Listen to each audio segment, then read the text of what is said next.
Assalamualaikum warahmatullahi wabarakatuh. Waalaikumsalam warahmatullahi wabarakatuh. Masih bersama dengan saya Umbu Domotipa di Intip TV Official. Hari ini kami akan membahas sebuah topik yang berkaitan dengan kepemimpinan. Kita tahu bahwa pemimpin adalah seseorang yang diamanahkan oleh rakyat melalui sebuah proses demokrasi untuk memimpin, mengelola, mengayomi, mengarahkan, dan meraih pembangunan menuju kemaslahatan bersama yang telah diformulasikan oleh para pendiri bangsa melalui masyarakat adil dan makmur yang merata material dan spiritual. Masih bersama dengan saya di studio Intip TV Official ada dua anak muda dari Tangerang Selatan yang untuk kedua kalinya mereka ngisi konten kami. Yang pertama saya perkenalkan Saudara Patra Jawane. Iya, dengan saya sendiri, Pak. Beliau adalah Ketua DPK Perkumpulan Intel Tipikor PHRI Kota Tangerang Selatan. Dan yang kedua adalah Saudara Sandi Susanto.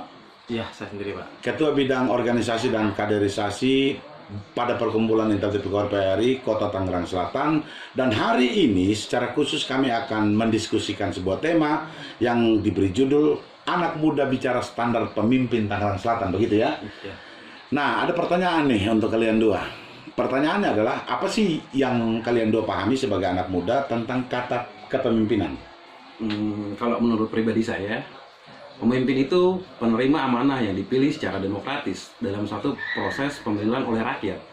Karena ia dipilih oleh rakyat, maka dari itu berarti rakyat percaya kepada dia untuk membangun impian mereka menuju suatu tatanan masyarakat yang berkeadilan sosial, yang mapan secara sandang pangan dan papan. Oleh karena itu, setelah ia terpilih, seharusnya ia mengerjakan program-program sesuai dengan ekspektasi rakyat. Artinya bahwa pemimpin ini punya kaitan dengan ekspektasi rakyat. Apa yang akan dikerjakan oleh pemimpin untuk kemaslahatan rakyat.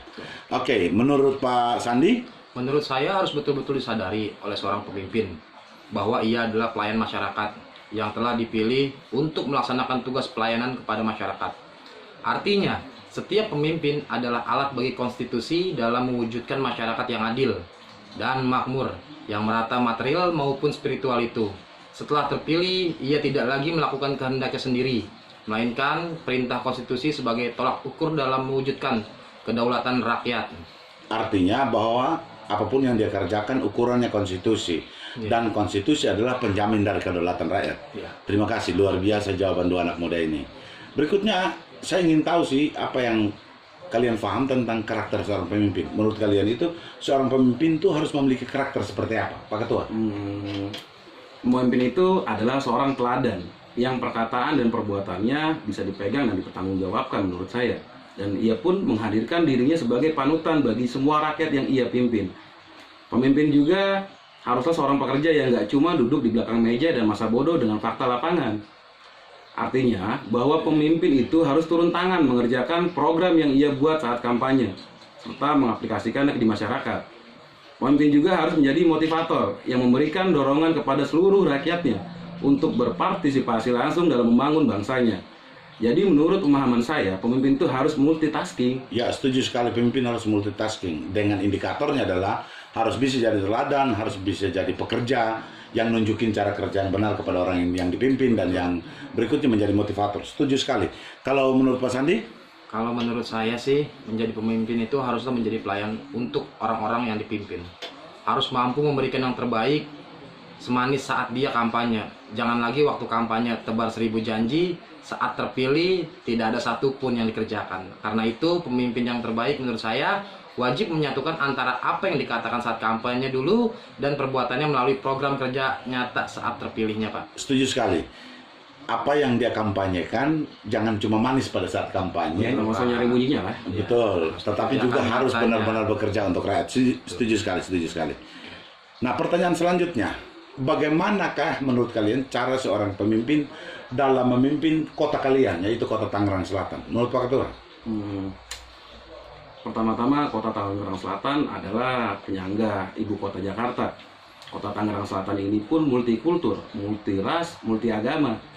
Secara demografis, masyarakat Tangsel itu plural loh. Jadi penting sekali menjadi pemimpin yang mampu mengelola kemajemukan sehingga mampu memperdayakan masyarakat dalam pembangunan. Ini sangat penting, sebab jika tidak pas akan bahaya nantinya. Oke, menjadi pemimpin untuk semua, pemimpin yang bisa memberdayakan masyarakat, pemimpin yang bisa menjadi mendrive pembangunan menuju kepada tujuan pembangunan nasional. Setuju sekali, setuju. Menurut Pak Sandi? Sebagai kota yang pesat perkembangannya, Tangsel perlu memimpin wilayah yang visioner, yang mampu membaca situasi ke depan sehingga mampu menjawab tantangan dalam membangun Tangerang Selatan.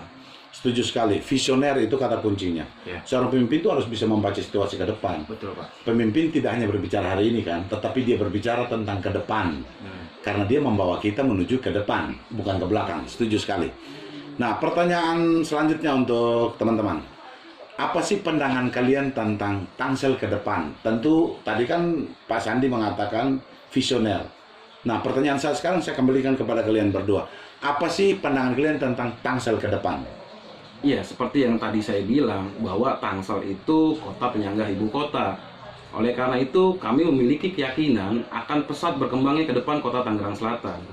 Dengan perkembangan yang ada, maka perlu strategi-strategi dan langkah-langkah yang tepat agar tidak ketinggalan dengan kota-kota lain di sekitarnya.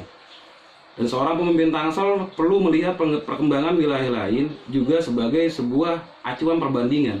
Ya, setuju sekali karena kota penyangga Jakarta ini ada Depok, ada Bekasi, Tangerang Kota gitu ya. Jadi harus bisa belajar di kota-kota sekitarnya sehingga tidak ketinggalan. Setuju sekali.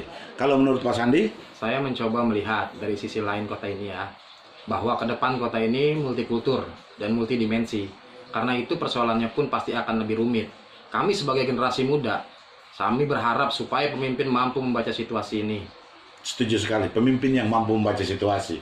Sehingga pemimpin itu mampu mendrive programnya menuju untuk menjawab tantangan zaman. Setuju sekali. Nah, ini pertanyaan yang terakhir nih. Cukup menantang untuk kalian.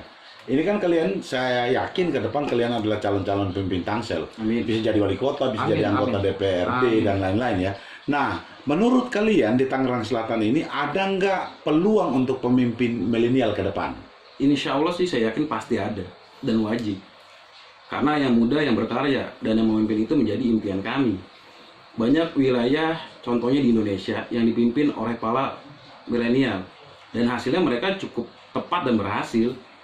Dan kami berharap ke depan kaum muda harus berani mengambil sikap yang pro-politik dan jangan apolitis. Ya, kata kuncinya pro politik, artinya anak muda harus belajar banyak tentang politik sehingga mereka memiliki kemampuan untuk tahu melakukan apa yang harus mereka kerjakan.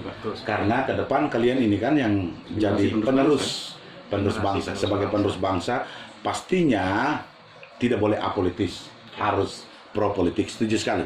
Nah, Pak Sandi, Kepemimpinan kaum muda bukan sebuah kemustahilan, Pak.